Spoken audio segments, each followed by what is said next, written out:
Hey guys, it's me Mookie here, and today this video is going to be a bit more serious, so there isn't going to be a progress update, nor is there going to be as many jokes for me, because this video is going to be dealing with something that has happened both recently and has brought up feelings from incidents that happened earlier.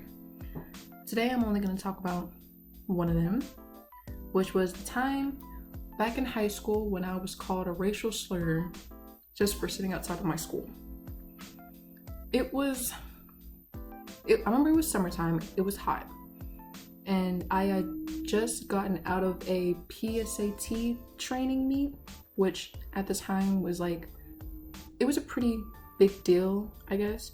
If you got a certain score on your practice SAT, then they saw potential in you and you had to go in for a week or so for an hour and a half at a time with other students, and then you would do practice workbooks and do practice problems and figure out how to solve things to get higher grades or whatever. Very educational stuff, very good stuff that wasn't harming anybody. Well, at the time I didn't have my car yet, nor did I have a driver's license, and at the time both of my parents were working and neither one of them got off until 4 or 5, and the PSAT practice team ended at about 1-ish. So my mother would have to go on her lunch break, come and pick me up and take me back home, right? The only problem with that is that the place where she worked was a good 20 to 30 minute drive away, so I would have to wait, which I didn't mind. So on this day, I was wearing a white t-shirt and a pair of jeans, my usual combo, before I really started getting into weird clothes and stuff. And my hair was out at the time. Now, for those who know me, they usually can recognize me because my hair is big and poofy. It's out almost every day because it's the easiest style for me to do. I haven't figured out how to braid hair yet. I was never taught how to. And whenever I get my hair braided, it's far and in between, and it has to be for a special occasion. So my hair was out, picked out. It was pretty big at the time. And I was just sitting on one of the 4 benches that was in front of the school, and I was just reading a book. I was the only one out there at the time, except for the occasional teacher that came in to help move in their stuff for the school year and whatnot. But I wasn't really talking to them. They would say hi to me, I would say hi to them, and I would go back to my book. Well, a truck drove by. It sped by actually. And as they were driving by, they just said F-U-N. I was kind of shocked at first. It was really surreal to me because it wasn't 2020 yet, but it was probably 2018 maybe. And I thought we had moved past this. And also because I wasn't doing anything, and I never considered myself anything but who I was. At the time, the principal was outside, him and another English teacher, and they were both shocked, did he just say what I think he said, right? And I remember at the time I was really embarrassed. For some reason, I had done something wrong, and I tried to play it off oh, whatever, it doesn't matter. Yeah, whatever, it's okay, whatever, right? And they were really offended by it. They were offended on my behalf, and I didn't really know how to handle it, so I just pretended it didn't matter to me, right?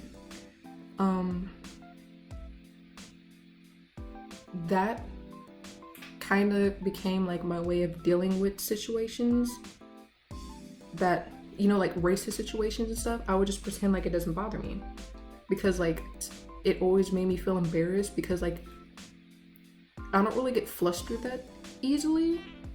I could get irritated every now and then, but racial incidents like that, so direct, kind of throw me for a loop, and I don't really know how to handle it, so I just don't deal with it right away.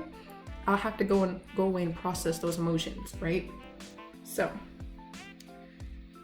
whenever I got back home, I think my father was home at the time, I casually brought it up hey, this happened today. And I remember they both looked at me and were just oh my God. I don't remember the exact conversation, But I do know that a little bit later, my Nana is on the phone with me. And, you know, I tell her everything that happened. And, like, she ends up giving me advice about it, telling me that, you know, I need to keep my head up. This doesn't define me. They don't know who I am. I'm smarter than them probably, you know, like, really uplifting me. And, like, this type of situation, it helped make me a stronger person, as well as, like, gave me some insight and focus. But it also was almost like this new situation that happened at my school, where in the middle of the virtual Zoom graduation meeting, someone had hacked in and decided to write in the swastika during a public broadcast of a graduation. I go to a predominantly white institution, right? So I'm already a minority here. But the fact that, like, someone not only believed these racist thoughts, but believed in them so much to the point where they were, like, confident enough to go and broadcast them publicly in a place where they knew a lot of people were going to be there to see it, was kind of nerve-wracking. Was I surprised? No. Disappointed? Yes. Because, well, not really, because there's some incidents that happened earlier in the year that kind of showed me the atmosphere that was prevalent at my school. So I wasn't too disappointed. I was still disappointed, but not as much as I would have been had those incidents not happened, right? And I remember when I found out about that, it was very frustrating to me. Like, at first I didn't really feel anything. I was feeling really numb. Then after a while, I just started getting, like, frustrated. And this was about the same time that I had stumbled upon the video of Ahmaud Arbery and him being murdered. That video, where you can see his body rocking from the bullets as he tries to run away, stuck with me. And, like, I had to step away and process for a moment. I was going to make a video solely about his case, but I was so caught up in trying to, you know, provide all that accurate information and make sure I was level-headed and, like, fair in a sense, so I could leave room open for discussion and, you know, we could talk about this. But I found that I wasn't able to do it, and a lot of what I was trying to say was really forced. It wasn't what I really wanted to say, and it wasn't what I really wanted to mean. So I just put that on the back burner for a while, and I decided to integrate it a little bit until I figured out a way to really address it. Now, at this point, the Ahmaud Arbery case, you can find out all the details by a simple Google search. He was an innocent young black man that was murdered simply by going jogging. And I'm not going to go too into the details about that case because some of it is confusing. I had to have help from a friend who is hoping to work in the law field. You know, thank you, Little Bean. And she had to explain some of the law terms to me.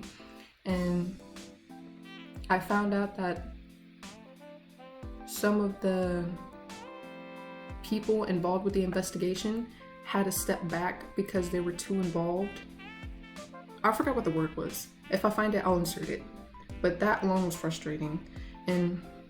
But one thing that really stuck out to me about that was the fact that the man that was recording the whole situation, he always struck me as odd. Because, you know, he was an older man, and the fact that he was already recording was weird, because, like, it wasn't like he was making a TikTok or, like, streaming on social media or something like that, you know? He was already recording and driving behind them. And he claims, I'm sorry, this man, by the way, his name is William Bryan, and Mr. Bryan said that, like, he had nothing to do with the murder or whatever, but it always struck me as odd because if this murder happened back in February, with video evidence like this, if you claim to have nothing to do with this, strong air quotes by the way, if you have nothing to do with this, why didn't you take your evidence to the police? This would have been an open and shut case. But the fact that this somehow got leaked online, and only after there was so much outrage built up over this, now people want to do something about it. Like, it's just frustrating. He always struck me as an odd character, and I feel like he should be arrested because, like,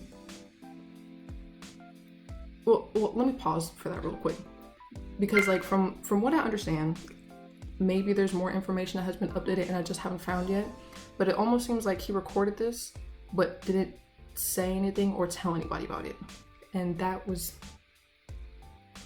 almost makes him seem like an accessory to murder. And I feel like if that's the case, then he needs to go to jail for that, but I don't know. Anyway, segueing on, back to the whole me trying to make a video solely about Ahmaud Arbery. That was a journey. The idea I had for it was to compare the case to some of the racial cases back, you know, during Jim Crow era, and explain how history just repeats itself, and how racist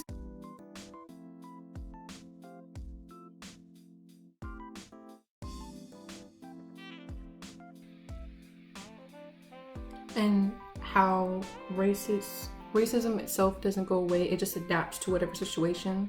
So now people can get away with making offensive comments and not having to apologize by hiding behind really bad jokes and whatnot, or hiding behind the internet and being trolls. And that, I have to be honest, I could not make that video without being frustrated and coming off as angry, and that's not what I wanted to do. I wanted to open up to discussion so we could figure out a solution, figure out what went wrong and how to improve from it. And you can't do that if you come off as angry and negative, because negativity only breeds negativity. So I remember I talked to my Nana about the recent events, and you know, she's talking to me once again. She's telling me that I either give these people the power to make me feel little and feel like nothing, or I keep doing what I'm supposed to do. I might not like it, but once I get to a position of power, then I'll be able to do more of a difference. And I agreed with her. And that's kind of one of my outlooks on life. You know, people's opinions on me don't really matter if they don't sign my checks, if they're not my parents, and if they're not, you know, an authority figure over me. Cue the reason why I spent the whole day wearing a bunny onesie to get extra credit. Even outside of the class, I do not care. So I took this time and I realized that getting mad over this isn't gonna change anything. Instead, we're gonna have to, well, at least I'm gonna have to like get better with understanding laws and whatnot, and figure out ways and like situations to try and improve as much as I can. And I remember when I first came to college, I only came to get my degree, to learn what I could, and to graduate. But like now I realize that I'm probably gonna be more involved with like BSA than I had originally planned. Because speaking of which, I came into BSA late. And that was because the times of the BSA meetings first semester were at the same time as like track mandatory study halls. So I just didn't go. But once I started going, it was nice. I kind of got like jump started in because I came in about the time that our school's homecoming was about to start. And when I came in, they were just like, yeah, we're working on a dance. And so I helped them with the dance. And originally I thought I would only be doing one part. I ended up doing a whole bunch of other parts, which I'm not complaining about. It was exciting. I liked it. And yeah, it was fun. I know we won 2 awards. I don't remember what those awards were for the life of me, but we won 2 awards and I was proud of it. And you know, I ended up really liking BSA because like, it was a safe space I didn't know I needed, because what often happens is that like I can bottle up emotions on things that bother me or that I don't agree with, and I'll just like talk about it with my parents. But like actually being at school with people that look like me, who like also wear hair bonnets without having to make the whole jaded grandma joke all the time, is really nice. Which, speaking of which, I remember we had a bonnet day and that was fun. I think we watched Barbershop. It had to be the first one. Yeah, Barbershop 1, that was fun.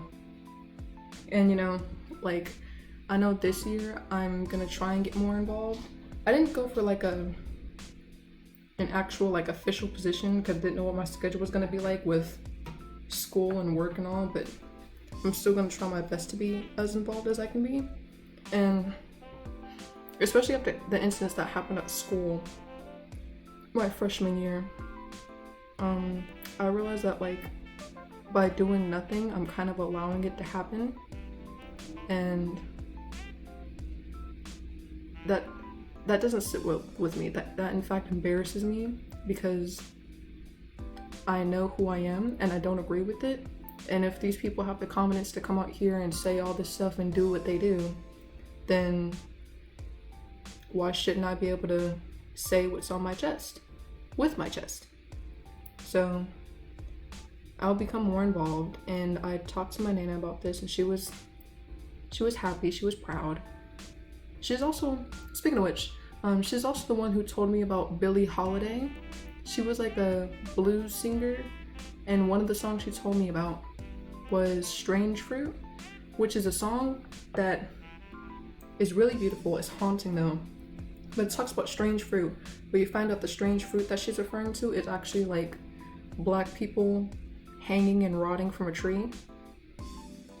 And that is just, that's disturbing, because like there's times where like I have to catch myself because I'll forget or seem to forget about things like this, especially being at like, you know, a predominantly white institute. I'll end up forgetting who I am, basically. Yeah, I think that's a good way to put it.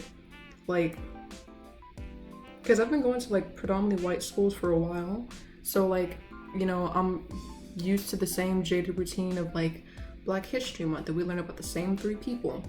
One incident in particular I remember, which now I'm rambling at this point, but whatever, ride with me, I guess. It was my sophomore year of high school, and I didn't like my sophomore English teacher. Nobody really did. I remember there was a time before I had Snapchat, but like there's a picture going around where she wore this long floor-length green dress that looked like an Arizona green tea bottle, but that's a story for another day. But I remember one day in particular, we were reading an excerpt from the autobiography of Malcolm X as told to Alex Haley, and it was about his time in jail, and he was talking about, I don't remember exactly what he was talking about. He was talking about like, you know, ignorance and like white people, something like that. And at the time, my friend had switched schools, so I was the only black girl in the class at the time. And I remember I had looked up, and all I did was like look up from the reading, because like, you know, there was a pause from whoever was reading and we were going to start discussing. I happened to make eye contact with this white guy, and the teacher gets on to me and so like, well, don't make faces at him, don't be angry at him, da da da da. And I was confused because I'm like, I just looked up, I didn't do anything. And like, she also irritated me because like during Black History Month, we would read a lot of black poetry, which I don't have anything against.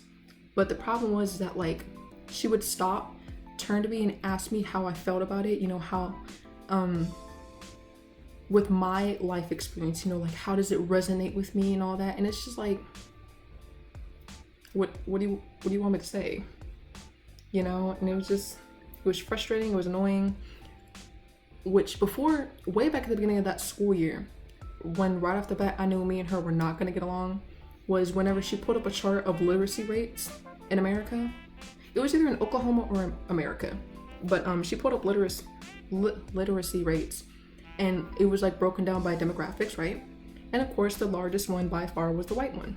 She looks from the classroom and she goes, well, you know, there are people here who would say that this is an example of white supremacy. notice, before this conversation, we were just talking about the importance of learning how to read and write, how it helps affect lives, why we should keep reading, you know, the importance of grammar and all this stuff. And she just pulls this out of nowhere, and I'm just like, do I say something? I feel like I should say something. I just turned to my friend at the time, who was the other black girl in the class before she left, and me and her should have looked like, well, isn't this white supremacy? Because like that bar is pretty big. And of course, the teacher got mad about it, and I think we got sent outside the classroom. Either way, me and her did not vibe well. That was one incident. I remember there was another incident in high school with my geometry teacher, she was weird. I'm gonna have to dedicate a video just to her, because the stuff that she did was just, this one believed that she would get kidnapped by aliens, but besides the point. I remember there was one day where like, she had a habit of like, if you needed help and you raised your hand, she would not look up from her computer. If you called her name, she would get on to you about talking, right? So there's another black student in the class, and they're asking the person next to them for help because she's not responding. Without looking up from her computer, she goes, "What are you guys talking about?" And the student goes, "Oh, I just need to help." Continuing on without any hesitation, she just goes, "I don't speak African," whenever the student mumbled what the problem was. And the whole class just went quiet. Like, did this just happen? And Jesus, now I'm thinking about it, like high school was not it. But I think that's all the time we have for today. Thank you for coming to my rambling. Thank you for coming to my TED Talk as I reminisce about high school. And yeah, see you next week. Bye.